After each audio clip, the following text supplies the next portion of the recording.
hello everyone. How are you today? How about your life? Hope that all of you in a good healthy, stay strong, keep spirit, and get play. Now we are going to start our study. We pray first. Our Heavenly Father, thank you for your kindness, thank you for your blessing, thank you that you had given love to us. Thank you for this new day we have studied. Help us to learn so that we can understand what we learned today. In the name of Jesus Christ, we pray to you. Amen. Are you ready to study? Yes, let's get started. Our topic today, tema 6, panas dan perpindahannya. Subtema 2, perpindahan kalor di sekitar kita, pembelajaran 3 dan 4. Dari kegiatan pelajaran hari ini, tujuan yang harus kita capai, yang pertama, mengidentifikasi aktivitas masyarakat dalam upaya pembangunan ekonomi dan pembangunan sosial budaya. Kedua, menemukan pokok pikiran teks eksplanasi dari media cetak. Ketiga, membuat peta pikiran tentang isi teks eksplanasi dari media cetak. Dan yang keempat, menjelaskan hak dan tanggung jawab sebagai warga masyarakat. Anak-anak, coba perhatikan kegiatan berikut ini. Ada kegiatan, ya, pertanian. Ada kegiatan peternak. Ada montir. Ada pedagang, ada nelayan. Nah, anak-anak, ini disebut dengan, ya, kegiatan ekonomi. Apa itu arti kegiatan ekonomi? Kegiatan ekonomi adalah usaha yang dilakukan manusia untuk memenuhi kebutuhan hidupnya sehari-hari. Kegiatan ekonomi ada di setiap tingkatan dan lapisan masyarakat. Tujuan utama dari kegiatan ekonomi adalah menghasilkan barang dan jasa untuk memenuhi kebutuhan setiap masyarakat dan setiap individu. Nah, kegiatan ekonomi itu diwujudkan dalam pembangunan ekonomi. Apa itu pembangunan ekonomi? Pembangunan ekonomi adalah proses yang menyebabkan pendapatan masyarakat semakin meningkat. Pembangunan ekonomi diwujudkan melalui kegiatan-kegiatan yang dilakukan oleh setiap individu atau setiap masyarakat yang berperan serta untuk mengembangkan ekonomi dan taraf hidup masyarakat.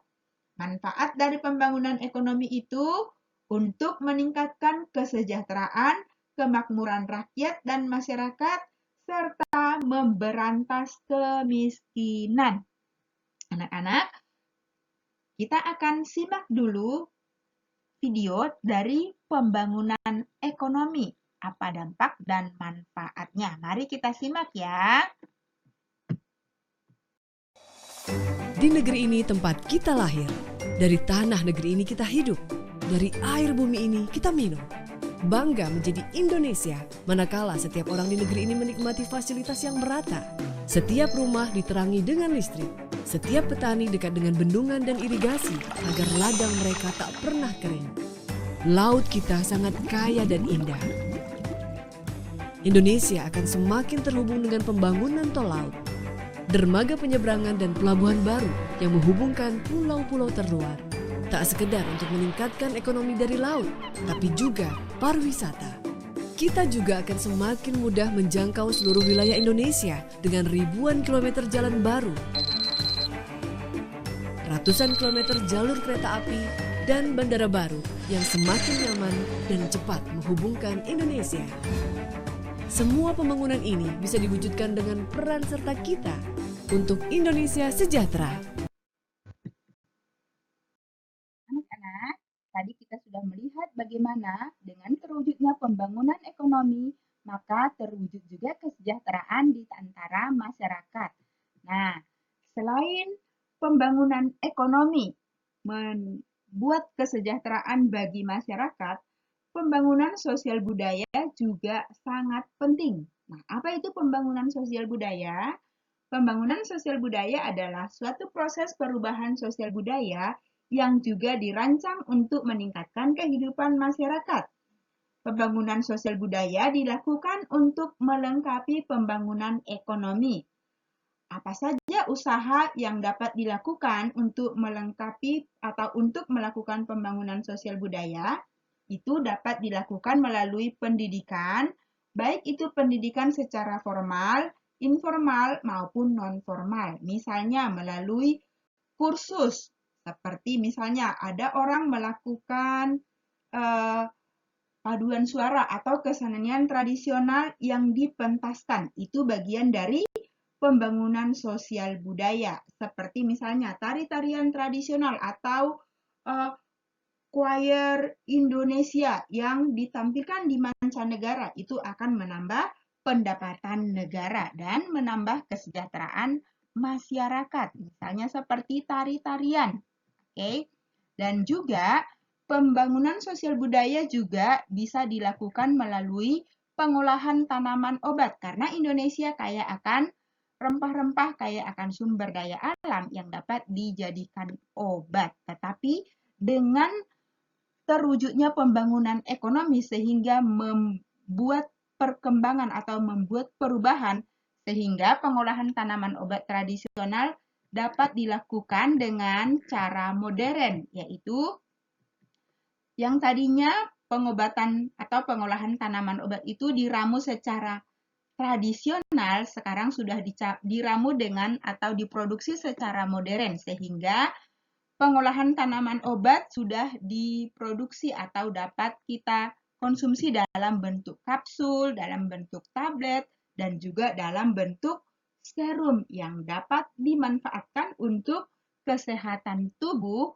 tanpa efek samping yang terlalu banyak mengganggu kesehatan. Tetap ada efek sampingnya, tapi tidak terlalu banyak mengandung bahan-bahan kimia yang merusak kesehatan tubuh. Apalagi sekarang di masa pandemi, tanaman herbal atau tanaman obat-obatan dari rempah-rempah itu sangat membantu imunitas tubuh kita. Nah, anak-anak, pengolahan tanaman obat itu bagaimana caranya? Nah, teksnya ada di buku anak-anak di halaman 61 dan 62 itu merupakan teks eksplanasi. Anak-anak baca ya di rumah. Di sini teacher hanya tampilkan satu paragraf saja untuk mengetahui paragraf-paragraf berikutnya sehingga anak-anak mendapat informasi bagaimana cara pengolahan tanaman obat dibaca ya di rumah. Nah, setelah anak-anak nanti membaca teks eksplanasi pengolahan tanaman obat, anak-anak temukan pokok pikirannya. Bagaimana menemukan pokok pikiran di dalam teks eksplanasi? Pertama, anak-anak baca dulu keseluruhan teks itu. Setelah baca, renungkan atau cerna seluruh kalimatnya. Lalu, ambillah pokok pikiran yang terdapat pada teks eksplanasi tersebut. Biasanya terdapat di awal dan di akhir paragraf. Nah, setelah anak-anak menemukan pokok pikiran dari setiap paragraf, nanti anak-anak boleh membuat peta pikirannya. Nah, caranya tadi kan sudah temukan pokok pikiran di setiap paragraf, di awal atau di akhir. Kemudian digabungkan, dihubungkan, lalu masukkanlah itu di dalam peta pikiran. Oke. Nah, ini ada contoh peta pikiran yang sudah jadi. Nanti anak-anak berlatih di rumah ya, supaya semakin pintar dan semakin kreatif. Karena anak-anak di rumah anak-anak yang rajin dan cerdas. Oke.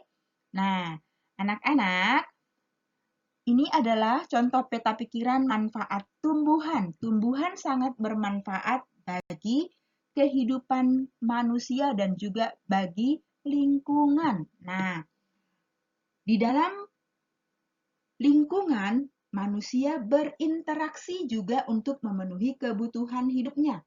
Nah, karena dari lingkungan, manusia berinteraksi untuk kebutuhan hidup, maka kita memiliki hak, kewajiban, dan tanggung jawab sebagai warga masyarakat terhadap lingkungan kita. Anak-anak masih mengingat apa itu perbedaan hak, kewajiban, dan tanggung jawab? Nah, sekarang mari kita ingatkan kembali, kita ulang kembali supaya semakin ingat. Kewajiban adalah sesuatu yang harus dilaksanakan oleh seseorang, sedangkan hak sesuatu yang harus kita dapatkan setelah kita laksanakan kewajiban. Sementara tanggung jawab adalah sikap seseorang dalam melaksanakan kewajiban, menggunakan hak dan berani menanggung akibat dari pelaksanaannya. Nah, hak dan kewajiban itu harus dilakukan secara bertanggung jawab.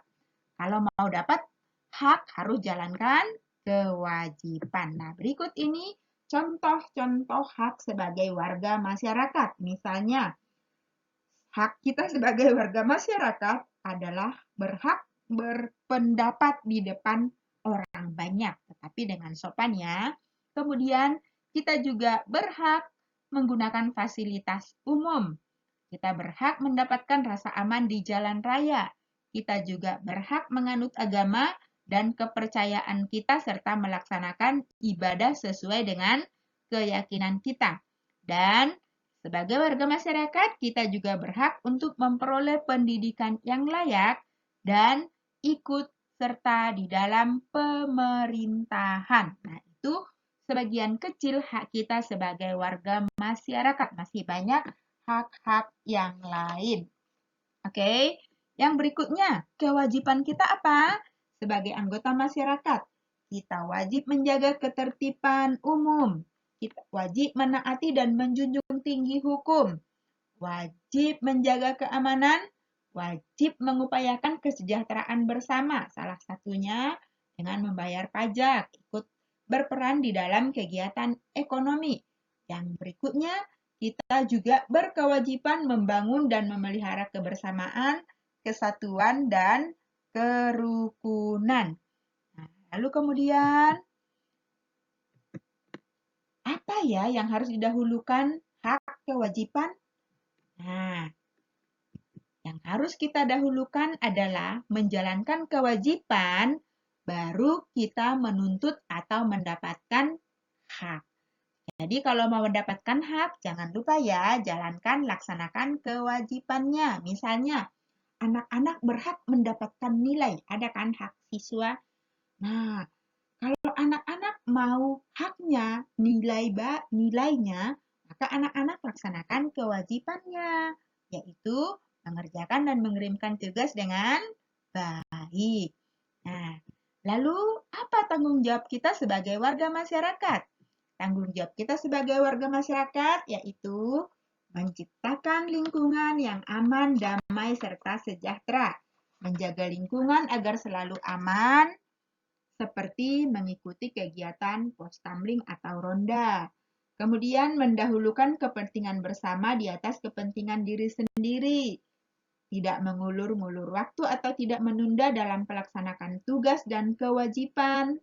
Tidak mencari-cari alasan untuk tidak melaksanakan tugas atau untuk mangkir dari tugas dan kewajiban.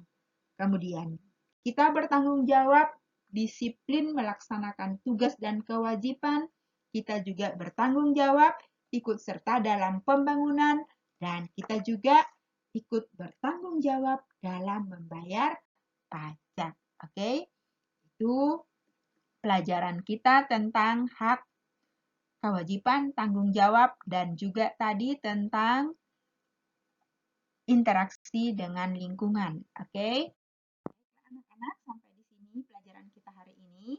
Harap anak-anak mengerti. Tugas anak-anak hari ini dari halaman 60, nomor 3 dan nomor 4 ditulis dengan rapi, dikirimkan kepada teachernya. Harap cantumkan nama dan kelasnya serta tanggalnya ya. Oke. Heavenly Father, thank you for your blessing, thank you for your love. Thank you for the lesson today. Help us remember all we have learned today. In the name of Jesus Christ, we pray to you. Amen. Okay, thank you for your attention. See you. Cheerio. Bye-bye.